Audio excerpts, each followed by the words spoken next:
Hello everyone, and welcome to my Duel Today official news channel. I hope everyone is having a wonderful day. Before we begin, please hit the subscribe button and give this video a thumbs up. Is marriage and a baby in the horizon for Rafe and Jada? Should they start a family?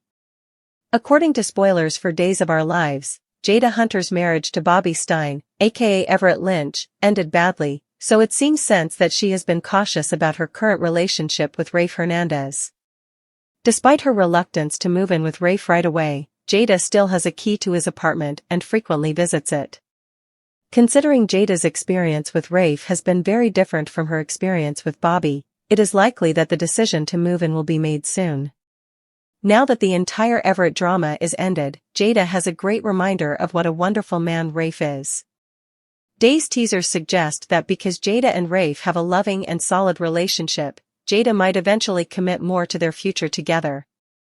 Naturally, we must also think about how far Days will take this happy pair. Should Rafe and Jada eventually start a family, since they seem like a fantastic match? If Jada and Rafe continue along this happy path, marriage and a child may be in the near future. Given how Bobby and Jada's relationship ended, it would be wonderful for her to wed someone who could start a happy new chapter in her life. Fans of DOOL are aware that Rafe has always desired to have a child, so perhaps Jada will assist with that as well in the future. When Jada became pregnant with Eric Brady's child, she wasn't prepared to become a mother, but it was a very different story. Jada wouldn't have been in love with Eric, and having to co-parent with him forever would have been stressful. Since Jada and Rafe would be raising their potential child together, it might be simpler for her to adjust to the concept. Jada would need to balance her work and parenting, but it would be simpler if she had a suitable partner at her side. Rafe can be that person. Do you think Rafe and Jada's romance on Days has a long way to go? Do you believe Jada and Rafe should choose to become parents and eventually rejoice over a baby's arrival? Days of Our Lives spoilers indicate that Rafe and Jada will eventually need to make some decisions regarding their future, so we'll provide more forecasts and any impending pair developments. Eric declared that he had put Jude to sleep. He'd mentioned that 5 minutes ago, Sloan cynically answered. Eric indicated he would ask Brady to be Jude's godfather and babysitter, and then Sloan badgered him into bringing the baptism celebration back to the bar. Eric questioned if her main concern was keeping Nicole out of the christening or if she thought Roman may be harmed otherwise. Eric retorted that Nicole had apologized and that he wanted Holly to feel involved in the occasion, while Sloan acknowledged that she had no idea why they were incorporating the woman who had abducted Jude. Brady entered the room and cut off Eric and Sloan's quarrel. With a stern expression, Sloan bid them good day and hurried out the door. Eric responded that Sloan was just tired since Jude had a difficult night when Brady questioned about her irritability. The topic of Jude's baptism came up, and Eric verified that it will happen in a few days. After Brady gave Eric his word that he wouldn't miss it, Eric asked Brady if he would be Jude's godfather. Brady's response that he couldn't accept startled and perplexed Eric. Brady clarified that although he saw the request as an honor, he had messed up his own children's lives and did not want to take on the obligations that come with being a father. He whined about how he had lost custody of Rachel and had hardly seen her before telling Eric about Tate's most recent legal troubles. Brady described Tate as fearful, impetuous, and infatuated, adding that he would likely respond similarly to his son. Tate was inheriting his father's traits, he thought to himself, because it was genetic. Eric reassured his brother that Brady would stop at nothing to support his children and that Eric would be stuck with Leo Stark if Brady refused to become Jude's godfather. In the end, Brady consented, and he gave Eric a hug. Brady revealed in Eric his concern that Tate would continue to bear the consequences of Holly's lying and that she was hiding the overdose from herself. Brady expressed his desire to accept Eric's suggestion that Holly was confused, but he thought Holly was prioritizing her need for praise over Tate. Eric said that the previous time he had seen Holly, he had felt like she was hiding something.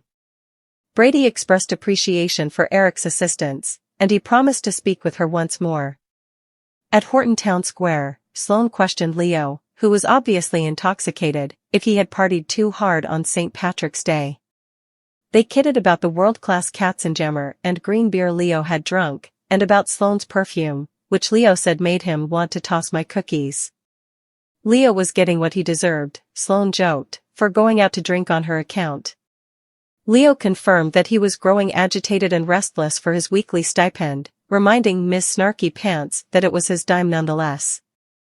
Knowing how to stick to a budget, Sloane wrote Leo a check that she assured him wouldn't bounce. Leo objected that he had purchased a suit in order to look fabulous at Jude's baby christening, putting his finances at risk. Although Leo insisted that he had a special connection born out of birthing him with Jude, Sloane was shocked that he wanted to go. Since Leo would not be attending the christening, Sloane insisted that he return the suit and receive a refund. Sloane was labeled Dr. Evil's henchwoman by Leo, who also introduced himself as Jude's fairy godmother. Leo offered to make Jude famous by putting his picture in The Spectator if he could go, but Sloane made fun of him for saying that Eric would be asking Brady to be the godfather. Leo justified his relationship with Jude and reminded Sloane that if it weren't for him, Jude wouldn't exist. Sloane chastised Leo for attempting to humanize himself. Then he questioned how Melinda became the godmother, to which Sloane angrily retorted that Melinda hadn't used blackmail. Once more, Leo emphasized his concern for Jude and his desire to be present for one of the most significant events in the boy's life. He threatened to reveal the truth about the kid she had taken from his real mother, who still grieves for him, if Sloane did not extend an invitation to him. Leaving, Leo said to Sloane, "See you there." When they got to the penthouse, John angrily challenged his friend whether Steve had ever planned to tell him the truth about Constantine's daughter and accused Steve of lying to his face. That Constantine would be the one to tell him the truth struck John as ironic. Steve made an effort to clarify that he had been worried about John's response. John became agitated and said, "I took the life of an innocent woman, a real person, someone's daughter. I killed her," in response to Steve's insistence that Constantine was unaware of the true events. John was reminded by Marlena that he had been a wonderful parent and guy, and she begged him not to torture himself. "A killing machine," John declared, then announced his plan to surrender. John was urged by Steve not to punish himself for an unremembered crime that occurred years ago in another nation. John lamented that, despite his previous perception of himself as a kind guy, he was actually a monster similar to the one who had taught him how to kill. Marlena reminded John how he had supported her when she had done unthinkable, unspeakable things outside of her control. She credited his kindness and empathy with helping her forgive herself and wanted the same for John.